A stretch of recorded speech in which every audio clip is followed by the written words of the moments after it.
መጽሐፈ ነገሥት ምዕራፍ 22 ነቢዩ ሚክያስ ንጉሥ አክዓብን እንዳስጠነቀቀው። በሰማርያ 3 ዓመት ተቀመጠ። በሶርያና በእስራኤል መካከል ጦርነት አልነበረም። ከዚህም በኋላ በሦስተኛው ዓመት የይሁዳ ንጉሥ ኢዮሳፍጥ ወደ እስራኤል ንጉሥ ወረደ። የእስራኤልም ንጉሥ አገልጋዮቹን ሬማት ዘገለዓድ የእኛ እንደሆነች እኛም ከሶርያ ንጉሥ እጅ ሳንወስዳት ዝም እንዳልን ታውቃላችሁን? አላቸው። የእስራኤል ንጉሥም ኢዮሳፍጥን በሬማት ዘገለዓድ እንዋጋ ዘንድ ከእኔ ጋር ትዘምታለህን? አለው። ኢዮሳፍጥም ለእስራኤል ንጉሥ እኔ እንዳንተ፣ ሕዝቤም እንደ ሕዝብህ፣ ፈረሶቼም እንደ ፈረሶችህ ናቸው አለው። የይሁዳ ንጉሥ ኢዮሳፍጥም የእስራኤል ንጉሥ ወደ እግዚአብሔር ዛሬ ጠይቁልኝ አለው። የእስራኤልም ንጉሥ ነቢያቱን 400 የሚያህሉትን ሰዎች ሰበሰበ። የእስራኤል ንጉሥም ወደ ሬማት ዘገለዓድ ለሰልፍ ልሂድን ወይንስ ልቅር አላቸው። እነርሱም እግዚአብሔር በንጉሥ እጅ አሳልፎ ይሰጣታልና ውጣ አሉት። ኢዮሳፍጥም የእስራኤልን ንጉሥ የእግዚአብሔር ቃልን ጠይቀው ዘንድ የእግዚአብሔር ነቢይ በዚህ አይገኝምን? አለው። የእስራኤልም ንጉሥ ኢዮሳፍጥን እግዚአብሔርን የምንጠይቅበት የይምላ ልጅ ሚክያስ የሚባል አንድ ሰው አለ። ነገር ግን ክፉ እንጂ መልካምን አይናገርልኝም፣ እጠላዋለሁ አለው። የይሁዳ ንጉሥ ኢዮሳፍጥም ንጉሥ እንዲህ አይበል አለ። የእስራኤልም ንጉሥ አንዱን ጃንደረባ ጠርቶ የይምላን ልጅ ሚክያስን ፈጥነህ ጥራው አለው። የእስራኤል ንጉሥ አክዓብና የይሁዳ ንጉሥ ኢዮሳፍጥ ከጦር መሣሪያቸው ጋር በሰማርያ በር መግቢያ አጠገብ በአደባባይ በዙፋኖቻቸው ላይ ተቀምጠው ነበር። ነቢያቱም ሁሉ በፊታቸው ትንቢት ተናገሩ። የካህና ልጅ ሴዴቅያ ስም የብረት ቀንዶች ሰርቶ የእግዚአብሔር እንዲህ ይላል፣ እስኪጠፉ ድረስ በእነዚህ ቀንዶች ሶርያውያንን ተወጋቸዋለህ አለ። ነቢያትም ሁሉ እንዲህ ብለው ትንቢት ተናገሩ። ወደ ሬማት ዘገለዓድ ዝመት፣ እግዚአብሔርም ይረዳሃል፣ ሶርያውያንንም ንጉሣቸውንም በእጅህ አሳልፎ ይሰጣቸዋል አሉ። ሚክያስንም ሊጠራ የሄደ መልእክተኛ እነሆ ነቢያት ሁሉ በአንድ አፍ ሆነው ለንጉሡ መልካም ይናገራሉ፣ ቃልም እንደ ቃላቸው እንዲሆን መልካም እንድትናገር እለምንሃለሁ አለው። ሚክያስም ሕያው እግዚአብሔር የሚነግረኝን እርሱን እናገራለሁ አለ። ወደ ንጉሡም ደረሰ። ንጉሡም ሚክያስ ሆይ ወደ ሬማት ዘገለዓድ ለሰልፍ እንሂድን ወይንስ እንቅር አለው። እርሱም ውጣና ተከናወን፣ እግዚአብሔርም በንጉሡ እጅ አሳልፎ ይሰጣታል ብሎ መለሰለት። ንጉሡም በእግዚአብሔር ስም እውነት ትነግረኝ ዘንድ ስንት ጊዜ አምልሃለሁ አለው። እርሱም አለ እንዲህ አይደለም፣ እስራኤል ሁሉ ጠባቂ እንደሌላቸው በጎች በተራሮች ላይ ተበትነው አየሁ። እግዚአብሔርም አለ እግዚአብሔር የእነዚህ አምላክ አይደለምን? እያንዳንዱ በሰላም ወደ ቤቱ ይመለስ። የእስራኤልም ንጉሥ የይሁዳ ንጉሥ ኢዮሳፍጥን ክፉ እንጂ መልካም እንደማይናገርልኝ አላልሁምን? አለው። ሚክያስም አለ፣ እንዲህ አይደለም፣ የእግዚአብሔር ቃል የሰማሁት እኔ አይደለሁምን? እንዲህ አይደለም፣ እግዚአብሔር በዙፋኑ ተቀምጦ የሰማይም ሠራዊት ሁሉ በቀኙና በግራ ቆመው አየሁ። እግዚአብሔርም ወጥቶ በሬማት ዘገላድ ይወድቅ ዘንድ አክዓብን የሚያሳስት ማን ነውን? አለ። አንዱም እንዲህ ያለ ነገር፣ ሌላውም እንዲያ ያለ ነገር ተናገረ። መንፈስም ወጣ፣ በእግዚአብሔር ፊት ቆሞ እኔ አስተዋልሁ አለ። እግዚአብሔርም በምን ታስተዋለህ? አለው። እርሱም እኔ አስተዋለሁ አለ። እግዚአብሔርም በምን ታስተዋለህ? አለው። እርሱም ወጥቼ በነቢያቱ ሁሉ አፍ ሐሰተኛ መንፈስ እሆናለሁ አለ። እግዚአብሔርም ማሳሳትስ ታሳስተዋለህ፣ ይሆንልሃልም፣ ውጣ እንዲሁም አድርግ አለ።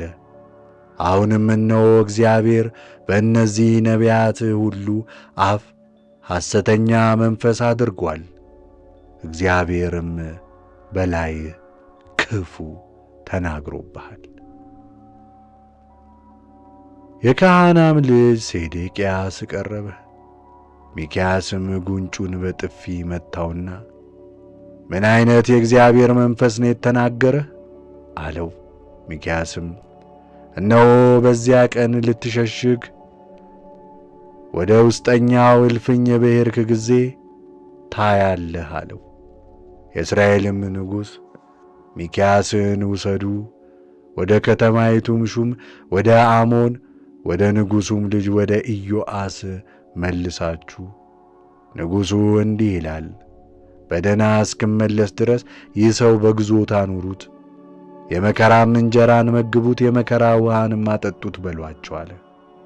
ሚክያስም በሰላም ብትመለስ እግዚአብሔር በእኔ የተናገረ አይደለም አለ።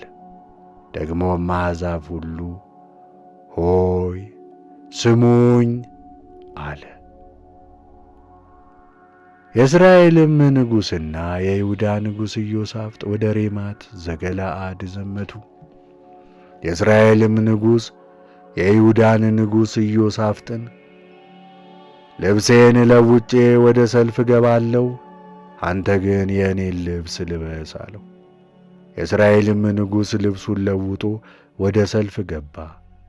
የሶርያ ንጉሥ 32ቱን የሰረገሎች አለቆች ከእስራኤል ንጉሥ በቀር ታናሽ ቢሆን ወደ ታላቅ ከማናቸውም ጋር አትዋጉ ብሎ አዞ ነበር።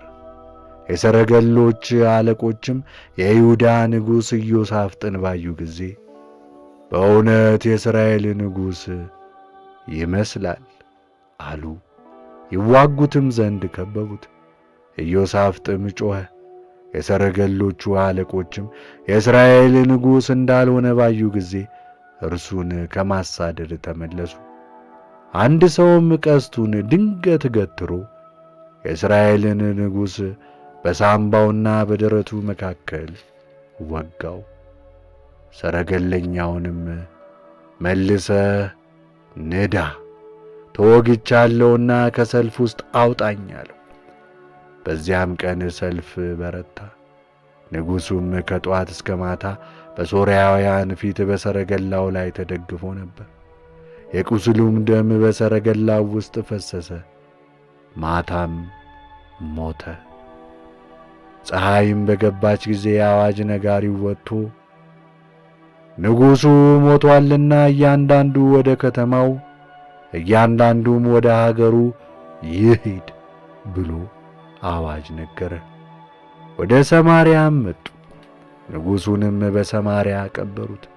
ሰረገላውንም በሰማርያ ምንጭ አጠቡት። እግዚአብሔርም በነቢዩ አድሮ እንደ ተናገረ ውሾችና ጅቦች ደሙን ላሱት። አመንዝሮች ሴቶች በደሙ ታጠቡበት። የቀረውም የአክዓብ ነገር ያደረገውም ነገር ሁሉ ከዝሆን ጥርስም የሠራው ቤት የሠራቸውም ከተሞች ሁሉ በእስራኤል ነገሥታት የታሪክ መጽሐፍ ተጽፏል። አክዓብም ከአባቶቹ ጋር አንቀላፋ። በእርሱ ፋንታ ልጁ አካዝያስ ነገሠ።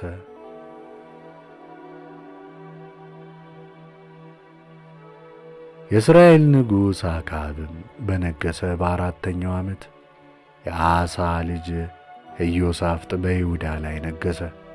ኢዮሳፍጥም መንገሥ በጀመረ ጊዜ የ35 ዓመት ጎበዝ ነበር። በኢየሩሳሌምም 25 ዓመት ነገሠ። እናቱም አዙባ የተባለች የሴሜይ ልጅ ነበረች። በአባቱም በአሳ መንገድ ሁሉ ሄደ፣ እርሱም ፈቀቅ አላለም። በእግዚአብሔር ፊት ቅንን አደረገ፣ ነገር ግን በኮረብቶቹ ላይ ያሉትን መስገጃዎችን አላራቀም። ሕዝቡም ገና በኮረብቶቹ ላይ ባሉት መስገጃዎች ይሰዋና ያጥን ነበር። ኢዮሳፍጥም ከእስራኤል ንጉሥ ጋር ታረቀ። የቀረውም የኢዮሳፍጥ ነገር ኃይሉም የሠራውም ሥራ ሁሉ እነሆ በይሁዳ ነገሥት የታሪክ መጽሐፍ ተጽፏል። ከአባቱም ከአሳ ዘመን የቀረውን ርኩስ ሥራ ከምድር አጠፋ። በኤዶምያስም ንጉሥ አልነበረም፣ ሹሙም እንደ ንጉሥ ነበረ። ኢዮሳፍጥም ወደ ኦፌር ሄደው ወርቅ ያመጡ ዘንድ በተርሴስ መርከብን ሠራ። ነገር ግን መርከቢቱ በጋሲዮን ጋቤር ተሰብራለችና አልሄደችም። የአክዓብም ልጅ አካዝያስ ኢዮሳፍጥን አገልጋዮች ከአገልጋዮቼ ጋር በመርከብ ይሂዱ አለው። ኢዮሳፍጥ ግን አልወደደም። ኢዮሳፍጥም ከአባቶቹ ጋር አንቀላፋ፣ በአባቱ በዳዊት ከተማ ከአባቶቹ ጋር ተቀበረ። በእርሱም ፋንታ ልጁ ኢዮራም ነገሠ። በይሁዳም ንጉሥ በኢዮሳፍጥ በ17ኛው ዓመተ መንግሥት የአክዓብ ልጅ አካዝያስ በእስራኤል ላይ በሰማርያ መንገሥ ጀመረ። በእስራኤልም ላይ 2 ዓመት ነገሠ። በእግዚአብሔርም ፊት ክፉ አደረገ። በአባቱ በአክዓብ በእናቱም በኤልዛቤል መንገድ እስራኤልን ባሳተው በናባጥ ልጅ በኢዮርብዓም መንገድ ሄደ። በአሊምንም አመለከ፣ ሰገደምላቸውም። ከእርሱም አስቀድሞ አባቶቹ እንዳደረጉት ሁሉ የእስራኤልም አምላክ እግዚአብሔርን አስቈጣው።